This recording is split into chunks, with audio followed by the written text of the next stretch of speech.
Students, आज हमारा ray optics से नेक्स्ट टॉपिक है टोटल इंटरनल रिफ्लेक्शन।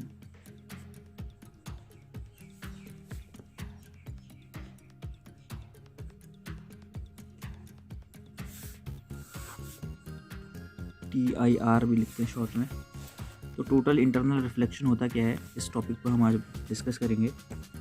तो टोटल इंटरनल रिफ्लेक्शन के लिए हमको दो मीडियम चाहिए, एक रेयर मीडियम चाहिए, दूसरा डेंसर मीडियम चाहिए। मान लो डेंसर मीडियम हम वाटर ले लेते हैं, ये वाटर है डेंसर मीडियम, और इसके ये इंटरफेस है जो दो मीडियम को सेपरेट करता है, और इसके ऊपर है एयर जो रेयर मीडियम है। तो हम मान लो एक्स और वाई ये इंटरफेस होता है जो दो मीडियम को सेपरेट करता है। अब यहाँ पर आप देखिए, अगर हम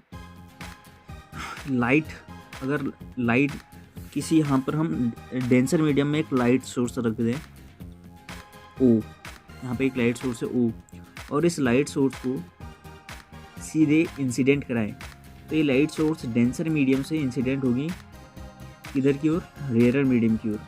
तो अगर मान लो अगर ओ से एक लाइट रे सीधे नॉर्मली ट्रैवल करती है इंटरफेस के, क्योंकि इंटरफेस के बिल्कुल नॉर्मली ट्रैवल कर रही है डेंसर मीडियम से, तो नॉर्मली ट्रैवल करने में तो ये डेविएट नहीं होती, सीधे निकल जाती है, as it is pass out हो जाती है। तो ये सीधे निकल जाएगी, डेविएट नहीं होगी, नॉर्मल इंसिडेंट कर रही है। तो OL नाम की हमारी ये रे निकल गई। अब इसी सोर्स से हम एक दूसरी रे OA1 निकालते हैं। मान लो जहाँ पर ये इंटरफेस इंसिडेंट होकर आगे को निकली थी, इसको A बोल दीजिए। मान लो कुछ एंगल से दूसरी रे OA1 निकालते हैं, इस पॉइंट को A1 बोल देते हैं। तो इस A1 पर हम एक परपेंडिकुलर ड्रॉ करेंगे, और इस परपेंडिकुलर के क्योंकि डेंसर मीडियम से रेयर मीडियम में रे ट्रैवल कर रही है तो नॉर्मल से अवे हटती है, तो ये नॉर्मल से थोड़ा अवे हटेगी इस तरह से, और इस लाइन को हम E1 B1 बोल देते हैं, इस रे को। इसके बाद एक दूसरी लाइट इंसिडेंट कराते हैं हम OA1 के, और ये रिफ्लेक्ट होती है। तो इसी तरह से हम दूसरे एक एंगल को इंक्रीज कर देंगे। अब ये एंगल जैसे जैसे इंक्रीज होता रहेगा, अब थोड़ा हमने एंगल इंक्रीज कर दिया है, तो अब यहाँ पर देखिए A2, तो यहाँ पर एक नॉर्मल ड्रॉ करेंगे इंटरफेस पे, तो ये नॉर्मल से और थोड़ा झुकेगी, तो ये और ज़्यादा E2 B2 नाम की रिफ्लेक्टेड रे हमको यहाँ पर मिल जाएगी। अब हम क्या करेंगे, सोर्स से और थोड़ा सा एंगल को बढ़ा देते हैं, और एंगल हमने इस तरह से बढ़ा दिया, तो ये इंसिडेंट रे हुई A3। ये नॉर्मल यहाँ पर हम ड्रॉ कर लेते हैं। तो अगर आप देखेंगे तो ये और झुकेगी, तो यहाँ पर एक एंगल ऐसा आता है जहाँ पर जो रिफ्लेक्टेड रे होगी इंटरफेस के बिल्कुल पैरेलल हो जाएगी, ये बिल्कुल इंटरफेस के पैरेलल हो जाएगी। देखिए इंटरफेस के पैरेलल रिफ्लेक्ट हो रही है, B3 बोल देते हैं, A3 B3। इसके बाद फिर जब आप एंगल यहाँ से बढ़ाओगे और इंसिडेंट रे का, तो इंसिडेंट रे का जब आपने एंगल बढ़ाया, इंटरफेस है हमारा, एंगल बढ़ाया, तो ये एंगल बढ़ा, इसको बोल दीजिए A4, यहाँ पर इंसिडेंट नॉर्मल। तो अब होगा क्या, यहाँ पर लाइट रिफ्लेक्ट होने के बजाय इंटरनली रिफ्लेक्ट हो जाएगी अंदर की ओर, लाइट रिफ्लेक्ट होकर इंटरफेस से अंदर की ओर आ जाएगी। इसी को ही बोलते हैं टोटल इंटरनल रिफ्लेक्शन। इसी घटना को टोटल इंटरनल रिफ्लेक्शन बोलते हैं। लाइट अब यहाँ पर रिफ्लेक्ट नहीं हुई, क्योंकि ये एंगल था यहाँ पर, लाइट क्रिटिकल एंगल था जहाँ पर लाइट इंटरफेस के पैरेलल होगी। उसके बाद फिर आपने एंगल बढ़ाया, तो लाइट क्या होगी, एंगल बढ़ाते ही लाइट क्या होगी, रिफ्लेक्ट होगी उसी मीडियम में, डेंसर मीडियम में ही रिफ्लेक्ट होगी। तो इसी को ही टोटल इंटरनल रिफ्लेक्शन बोला जाता है, इस घटना को। और जो आपका जो एंगल बनेगा C, तो इस यहाँ पर देखिए, यहाँ पर जहाँ पर लाइट इंटरफेस के पैरेलल होगी, तो वहाँ पर जो एंगल बनेगा नॉर्मल के साथ, कौन सा angle, incidence angle, angle of incidence, इसको हम क्रिटिकल एंगल C से बोलेंगे, तो C से डिफाइन बोलेंगे, और इस C को हम बोलते हैं क्रिटिकल एंगल, क्रिटिकल एंगल। इस C को यहाँ पर हम क्रिटिकल एंगल बोलेंगे। इसके बाद देखिए, अब रिफ्लेक्टेड रेज क्या हो रही हैं, यहाँ पर रिफ्लेक्टेड रे नॉर्मल से 90 डिग्री का एंगल बना रही है। तो जहाँ पर क्रिटिकल एंगल की डेफिनेशन हो जाएगी, जहाँ पर रिफ्लेक्टेड रे 90 डिग्री का एंगल बनाती है, उस एंगल पर जो इंसिडेंस एंगल होता है उसी को हम क्रिटिकल एंगल बोलते हैं। ठीक है,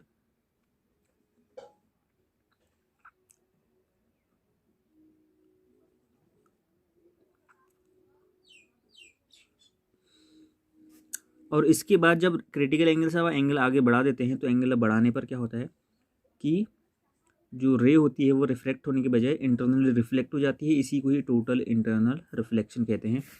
तो टोटल इंटरनल रिफ्लेक्शन को इस तरह से डिफाइन कर सकते हैं हम। Total internal reflection defined as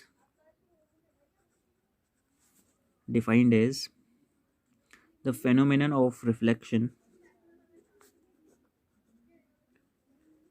phenomenon of reflection of light that takes place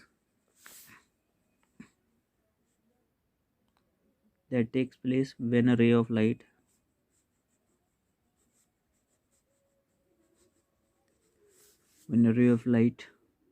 traveling in a denser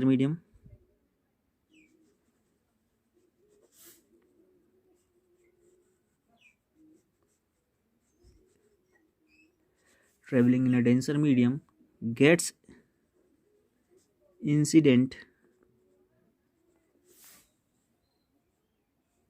at the interface of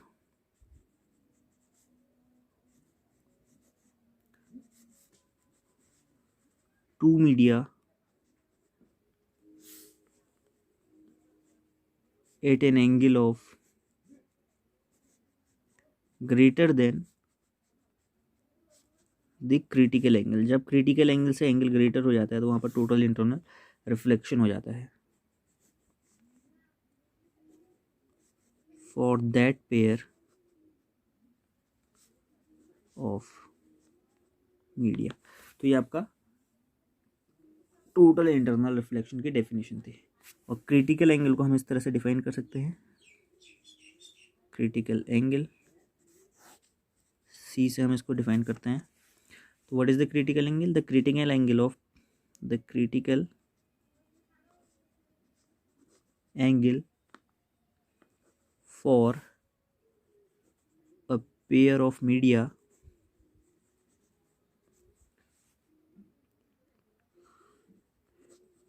may be defined as the angle of incidence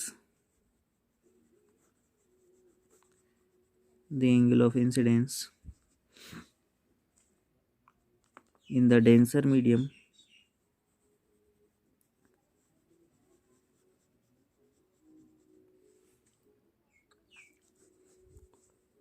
for which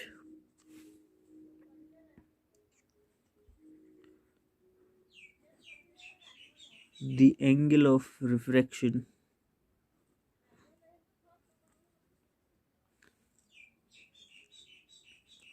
in the rarer medium is 90 degree.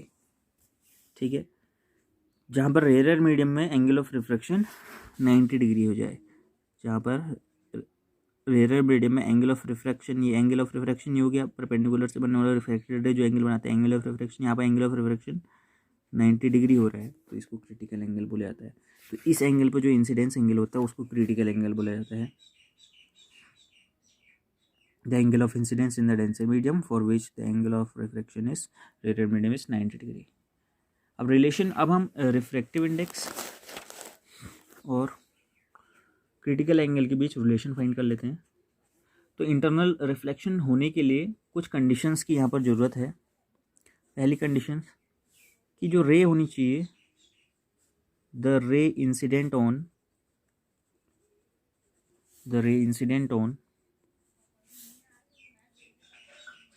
The interface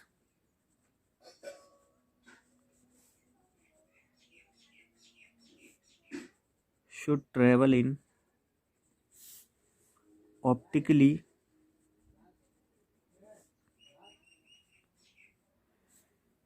denser medium। यानी जो incident ray होनी चाहिए रे को denser medium से travel होनी चाहिए। यानी यहाँ अगर हम सोर्स ऑफ लाइट रखेंगे और यहाँ से ट्रैवल करेंगे तो इंटरनल रिफ्लेक्शन हमको नहीं मिलेगा। अंदर होना चाहिए, डेंसर मीडियम के अंदर सोर्स ऑफ लाइट होनी चाहिए और जो इंसिडेंट रे होनी चाहिए डेंसर मीडियम से ट्रैवल होनी चाहिए, तभी आपका टोटल इंटरनल रिफ्लेक्शन देखने को मिलेगा। दूसरा कंडीशन होनी चाहिए कि angle of incidence should be, angle of incidence should be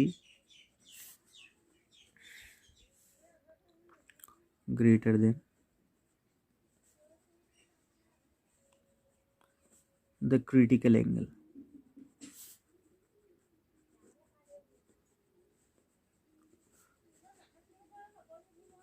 for the given pair of media। यानी जब तक आपका एंगल, जब आप देखो सीधे अगर लाइट जाती है तो सीधे ट्रेवल हो जाती है, यहाँ पर भी कोई टोटल इंटरनल रिफ्लेक्शन देखने को नहीं मिल रहा, यहाँ पर भी कुछ एंगल से रिफ्लेक्ट हो रही है, कुछ एंगल रिफ्लेक्शन देखने को नहीं मिल रहा। फिर आपने एंगल बढ़ाया फिर भी तो रिफ्लेक्ट हो रही है। फिर एक ऐसा एंगल आता है जहाँ पर रिफ्लेक्टेड रे 90 डिग्री का एंगल बनाती है, इसी को क्रिटिकल एंगल बोलते हैं। तो क्रिटिकल एंगल के बाद फिर आप एंगल बढ़ा देते हो इंसिडेंस एंगल, तो यहाँ पर क्या होता है, इंसिडेंस एंगल जैसे ही बढ़ता है ये वाला एंगल, तो यहाँ पर लाइट रिफ्लेक्ट होने की बजाय रिफ्लेक्ट हो जाती है इसी एंगल में, तो यहाँ पर टोटल इंटरनल रिफ्लेक्शन। तो ये टोटल इंटरनल रिफ्लेक्शन होने के लिए जो आपका इंसिडेंस एंगल होना चाहिए वो क्रिटिकल एंगल से ग्रेटर होना चाहिए, तभी आपका इंटरनल रिफ्लेक्शन शो होगा। अब इसका हम रिलेशंस देख लेते हैं। Relation between refractive index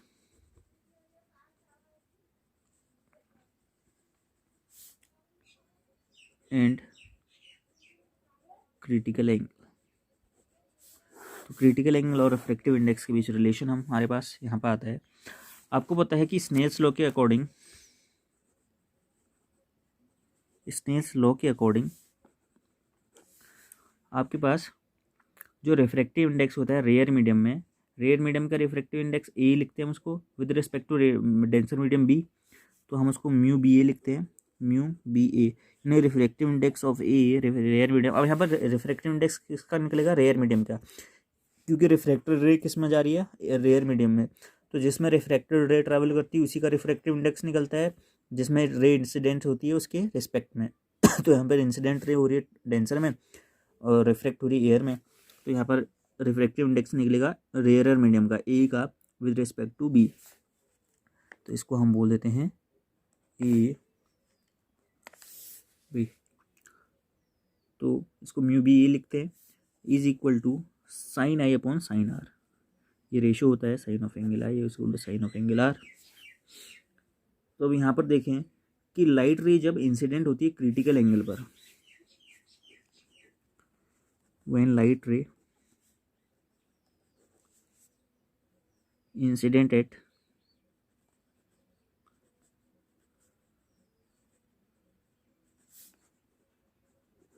critical angle, तो यानी क्रिटिकल एंगल पर जब वो, दैट इज व्हेन आई, यानी जो इंसिडेंट एंगल हो गया क्रिटिकल एंगल के अगर इक्वल हो जाए, जब इंसिडेंस एंगल क्रिटिकल एंगल के इक्वल हो गया तो रिफ्रैक्टेड एंगल किसके इक्वल हो जाता है, 90 डिग्री के इक्वल हो जाता है।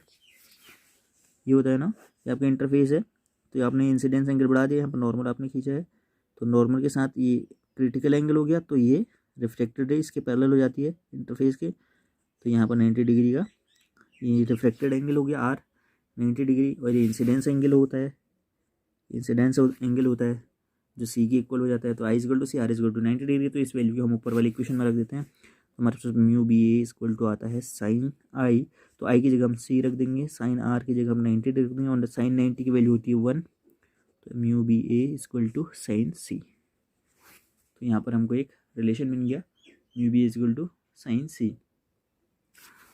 तो यहाँ पर हमको पता है mu B A is equal to 1 reciprocal of mu A B, इसके इक्वल भी होता है। तो यहाँ पर हमको एक और रिलेशन मिल जाएगा, अगर हम म्यू ए बी निकालें तो mu A B is equal to होगा 1 अपॉन म्यू बी ए, यानी mu A B is equal to 1 upon mu B A को हम लिखेंगे 1 upon mu B A is equal to sine C, तो 1 upon sine C.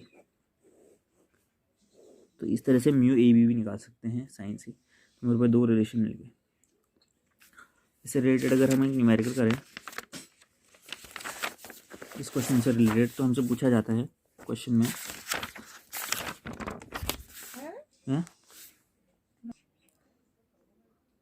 तो इससे related numerical हम कर लेते हैं। एक हमको दिया refractive index of glass is 1.5, तो रिफ्रैक्टिव इंडेक्स ऑफ ग्लास हमको दे रखा है 1.5, म्यू जी हम बोल सकते हैं इसको, glass G for glass 1.5।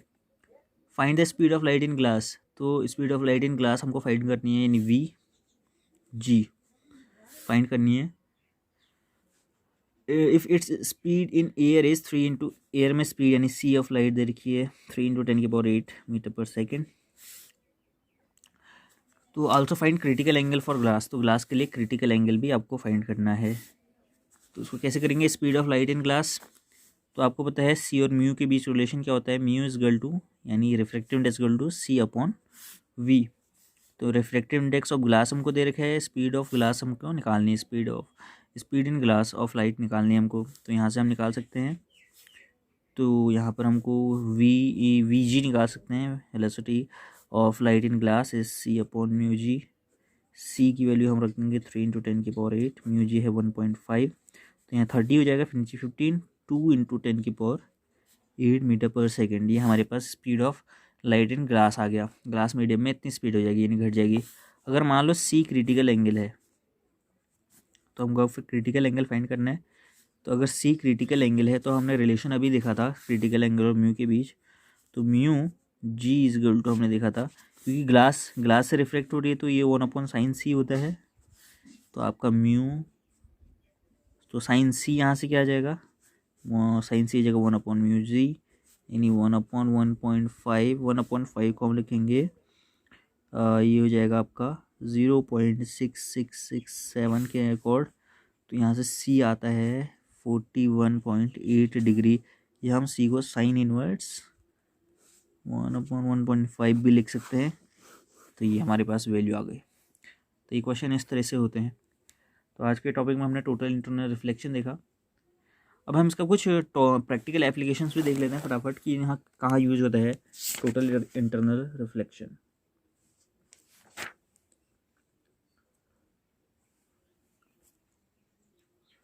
Total internal reflection के एप्लीकेशंस,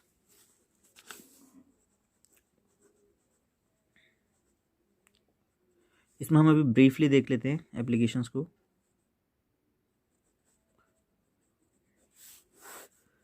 सबसे हम ब्रीफली देखते हैं। सबसे पहले टोटली रिफ्लेक्टिंग प्रिज्म बनाने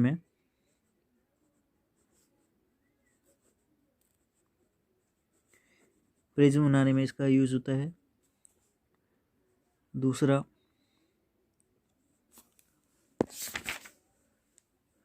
मायरेज में।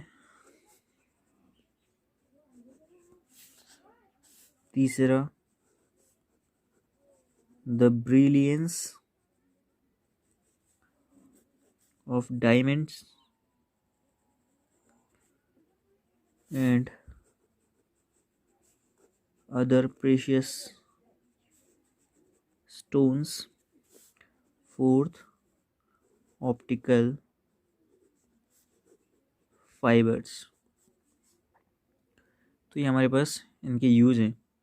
तो इन यूज़ को हमें ब्रीफली इतना पढ़ लिया, इसकी डिटेल्ड हम नेक्स्ट वीडियो में पढ़ेंगे। ओके, तब तक के लिए थैंक यू।